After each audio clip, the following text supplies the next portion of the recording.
Jack and Mary again, and this is a special edition of By Our Love.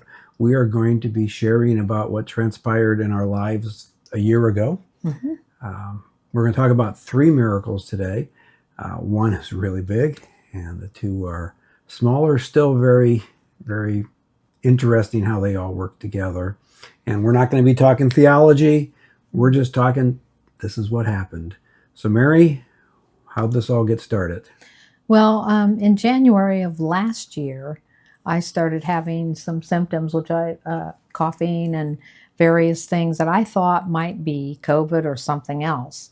And so eventually when I was taking stuff, trying to get rid of it, and I couldn't get rid of it. So I went to the doctors in April, and she said that I probably had a secondary infection. She ran some tests and gave me a Z-Pack, which really made me sick. And then I ended up going to the hospital in, I don't even know what.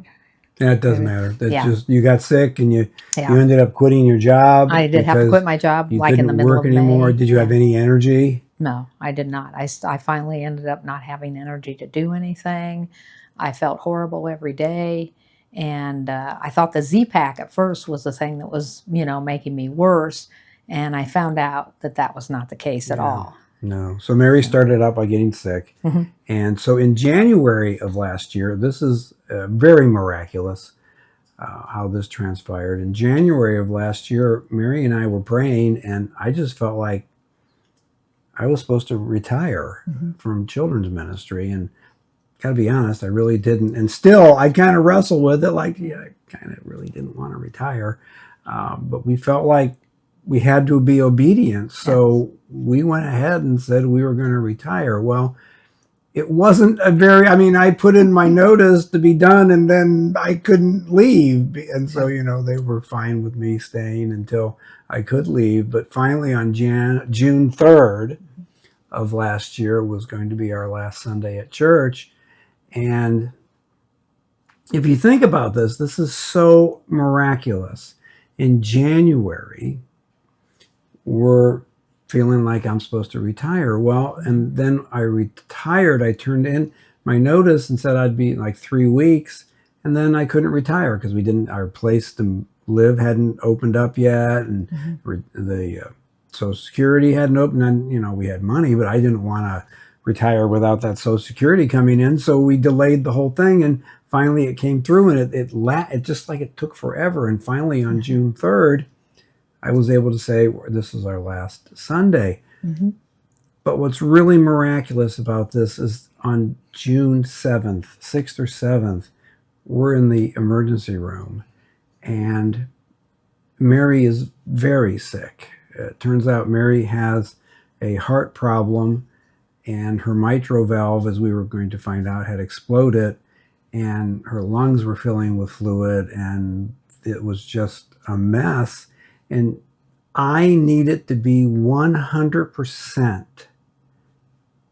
focused on taking care of everything, moving, because I'm retiring, we're moving, and being there for my wife. And if I still had a job, you couldn't do that. I wouldn't have been able to do that. And yet God knew that.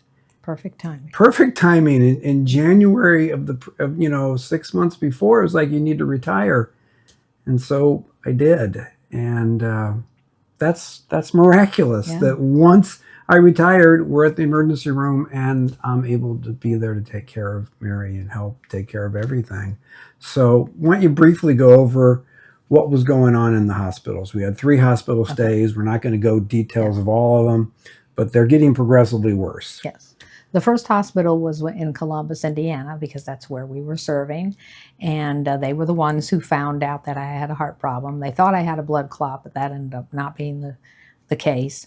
I was told by a wonderful doctor who sat down and figured things out. She said, you need to have surgery, but the person here really hasn't done too many of those surgeries. Well, we were moving to Dayton, and we had lived in Dayton, so I figured that this big city, there would be, someone available. Well, there wasn't. And so when we moved to moved in June, then I ended up in the emergency room Hospital at the again. hospital, and So why were you constantly having to go to the because hospital? my lungs and my stomach and back were filling up with fluid, and So, my legs. so you think the legs and the Yeah, the the stomach feet. are a big deal? What was the real big deal? What couldn't you do?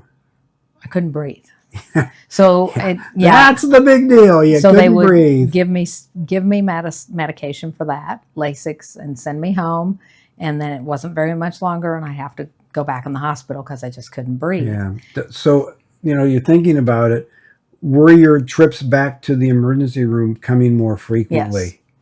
Yes. Yeah, and we'll Okay. be talking about that. So, was it a good time in the hospital? Well, no, but I could breathe better. Yeah, getting in there could breathe better. Yes. But we're going to be talking about a little bit what happened in Indianapolis. I don't know the date. It was the Saturday before her surgery. I call it the night, and she'll Yeah. be talking about that because that was special. Well, I ended up back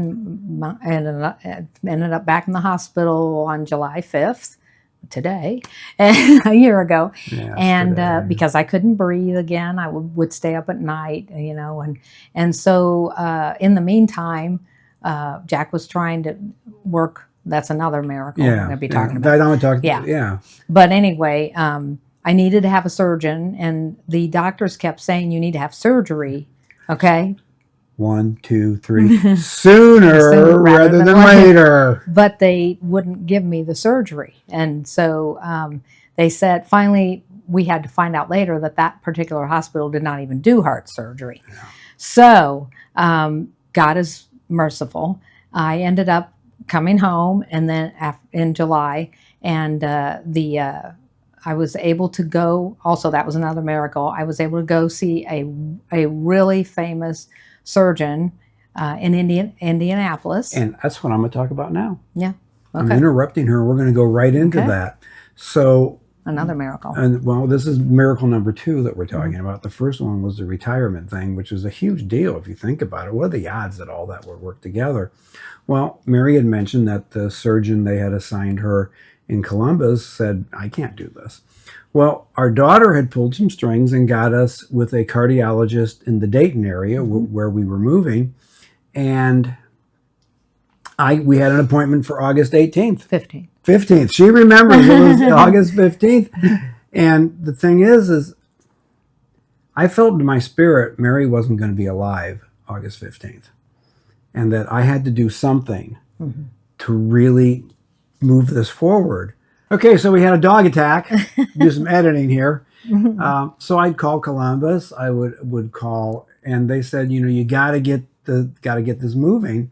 So nothing I did could get anything earlier than August 15th. And August 15th was just with a cardiologist. That wasn't with the surgeon.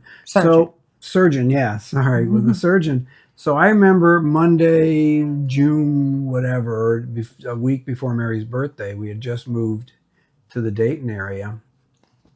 And I called the office to make sure I had canceled the appointment in Columbus, Indiana, because we weren't going to go there. We were here in Dayton now. And she said, oh, we were just talking about you. And I was like, what?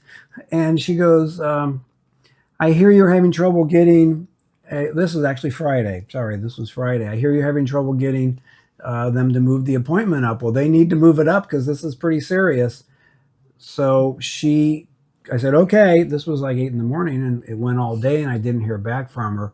So she said if I hadn't heard back to call back Monday morning. So I called back Monday morning, and I go, I haven't heard from them. And she goes, we can't mess around with this.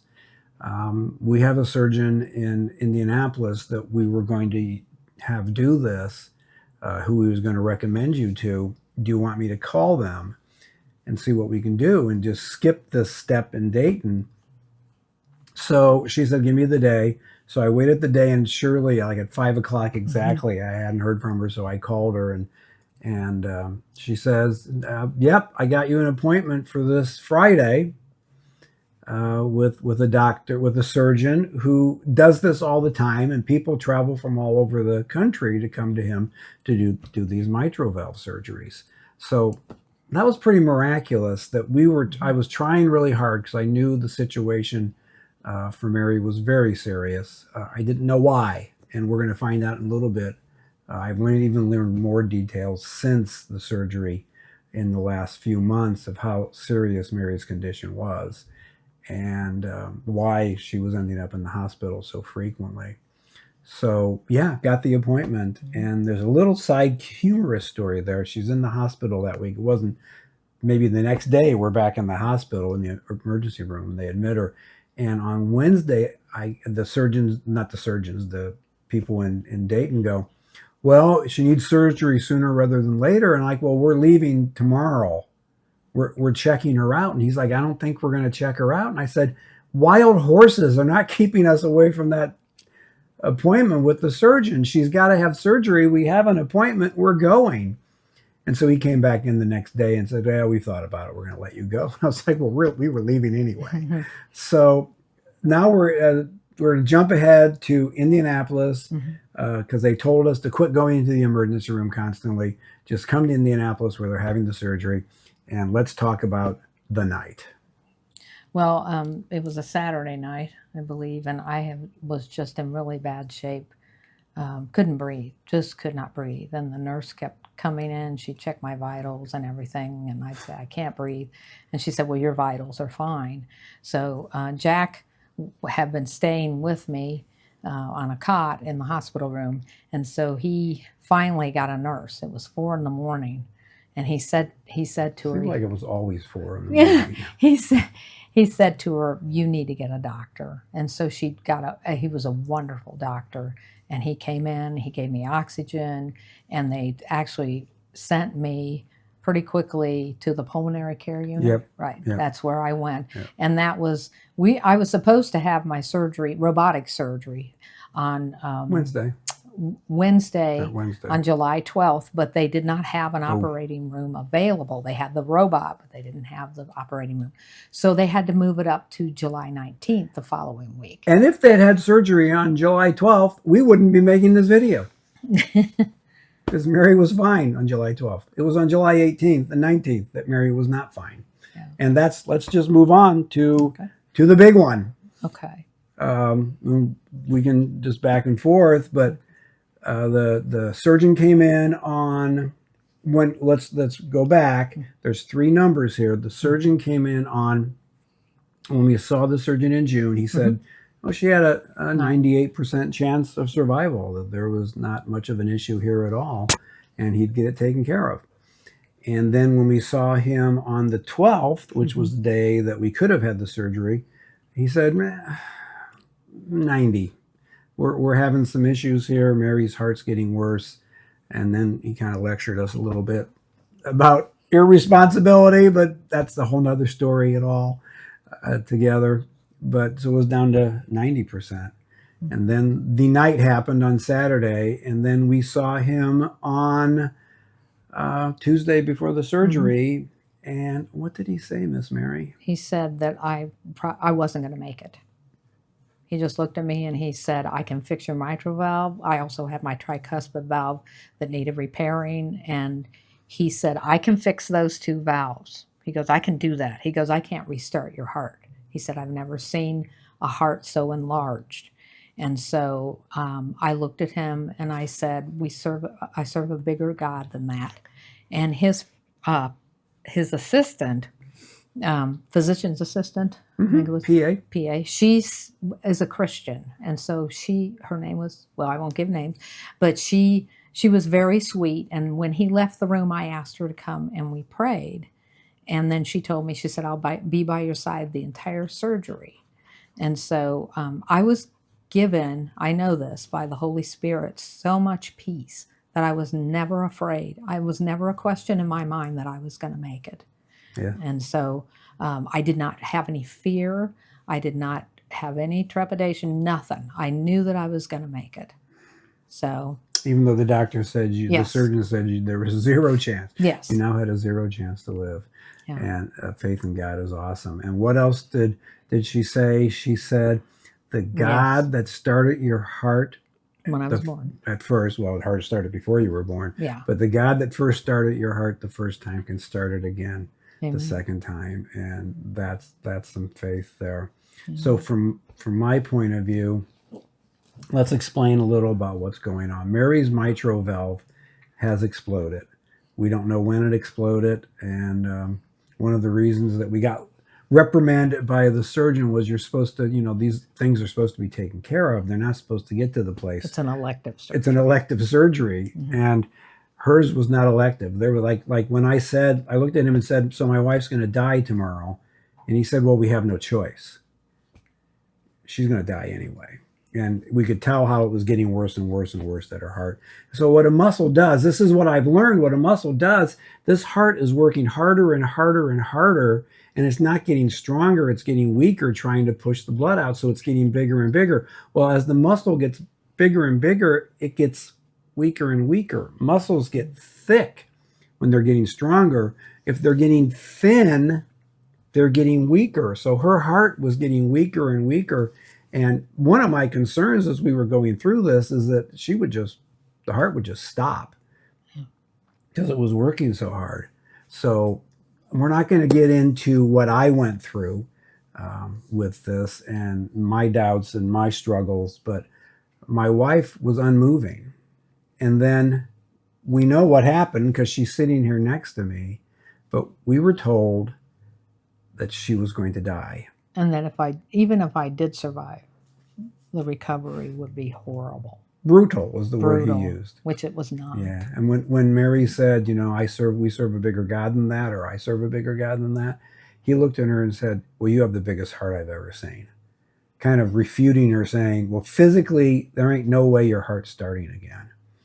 And the neat thing is the anesthesiologist, and we won't go into all the details of how that happened, but basically he said when your heart was supposed to start again, it started right up. Instantly started again. Yes, he told us it did. So in closing, Miracle Girl here, we have learned that every day is a gift. Amen. And that every day God gives us, His grace is enough. And we went through the gates of hell, essentially, and He was with us the whole way, and we did it together, and He is awesome. Yes. And we also have shared the story at churches, and we're willing to do that again. Mm-hmm. So, if you're interested in hearing, this is the short version. God gave us many special nurses and doctors and people along the way that really ministered to us and were there for us. He is always with us. And He is enough. She really is Miracle Girl because her recovery has not been brutal. Mm-hmm. There's, technically based on the cardiologist, she's not out of the woods yet, but biking 32 miles, walking 6 miles, that's pretty amazing. And we thank God for that. And whatever we can do to give Him the glory for the miracle He has performed in our lives. And I am so grateful and thankful that after 45 years of marriage, I get to spend more time with the love of my life. And we get to do this by our Love channel. So thank you, everyone. God bless, and thanks for listening. And share this if you know someone who needs encouragement, because God can do anything. And I don't know why He chose to do what He did with Mary, because in most cases with the heart like that, the surgeon's probably right. She's probably not waking up. But God said, "No, I'm not done with you." And if God says it, it is. And it is going to happen. Yeah. God bless everybody, and subscribe to By Our Love. All right. Amen. God bless. God bless you. God is amazing. Yes, He is. Bye. Bye-bye.